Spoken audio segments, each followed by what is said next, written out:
నమస్తే, welcome to news cafe. నేను రవి. ఈరోజు వివిధ దినపత్రికలో ప్రచురితమైనటువంటి ప్రధాన అంశాలపై వార్తా విశ్లేషణ మనం చూద్దాం. ముఖ్యంగా ఆంధ్రజ్యోతి దినపత్రిక తెలంగాణ విషయానికి వస్తే, ఆర్థిక మార్గదర్శి అస్తమయం, దేశ ఆర్థిక వ్యవస్థను గాడిలో పెట్టిన సంస్కరణల రూపశిల్పి మన్మోహన్ సింగ్ కన్నుమూత అంటూ బ్యానర్ ఐటమ్గా ప్రచురించింది.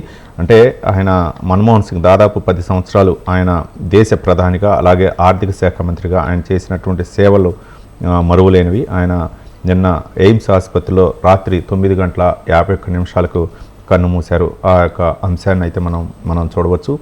నో బెనిఫిట్, ఇకపై సినిమా బెనిఫిట్ షోలకు అనుమతించవంటూ నిన్న సినీ ప్రముఖులతోటి సీఎం రేవంత్ రెడ్డి చర్చ సందర్భంగా వ్యాఖ్యానించినటువంటి అంశాలు, గతంలో అసెంబ్లీ సమావేశాల్లో కూడా ఆయన వ్యాఖ్యానించినటువంటి అంశాలని కట్టుబడి ఉన్నామన్నట్లుగా ఒక వార్తను చూడవచ్చు.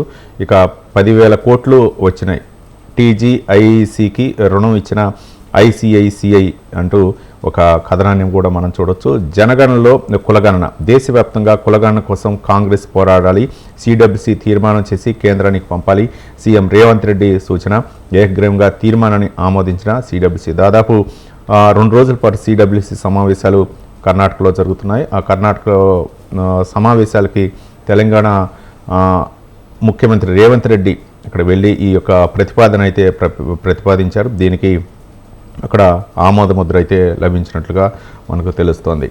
ఇక మొత్తానికి మాజీ ప్రధాని అస్తమయం ఏదైతే ఉందో అది అందరికి కూడా చాలా బాధాకరమైనటువంటి అంశం అనేదిగా కాంగ్రెస్ పార్టీ ఉంది. సిడబ్ల్యూసి సమావేశాలు జరుగుతున్న తరుణంలో రేపుడు కాంగ్రెస్ ఆవిర్భావ దినోత్సవం రోజు ఆయన కన్ను మూయటం చాలా బాధాకరమైనటువంటి, అంటే కాంగ్రెస్కి ఆయనకు ఉన్నటువంటి అనుబంధం గురించి చాలామంది, ఆయనతో ఉన్నటువంటి అనుబంధం గురించి, ఆయనతో సన్నిహితంగా ఉన్నటువంటి వ్యక్తులందరూ కూడా చెప్పుకుంటున్నటువంటి అంశం. ఇక మరో దినపత్రిక విషయానికి వస్తే,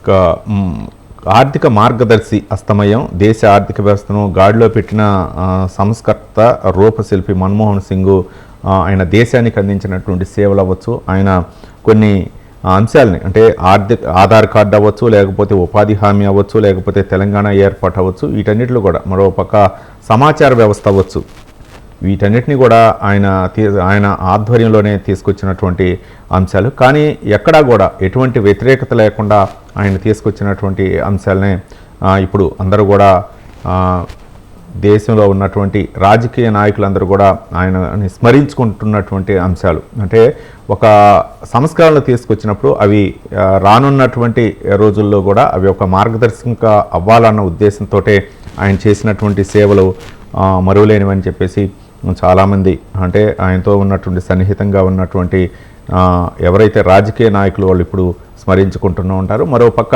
ఒక ప్రతి పౌరుడికి కూడా ఒక గుర్తింపు అనేది ఉండాలి, ఎవరు ఏంటి అనేది కూడా ఒక గుర్తింపు ఉండటం కోసం ఆధార్ కార్డును కూడా ఆయన ప్రవేశపెట్టారు. దాన్ని కూడా, అంటే విమర్శలు ప్రతి విమర్శలు సహజం,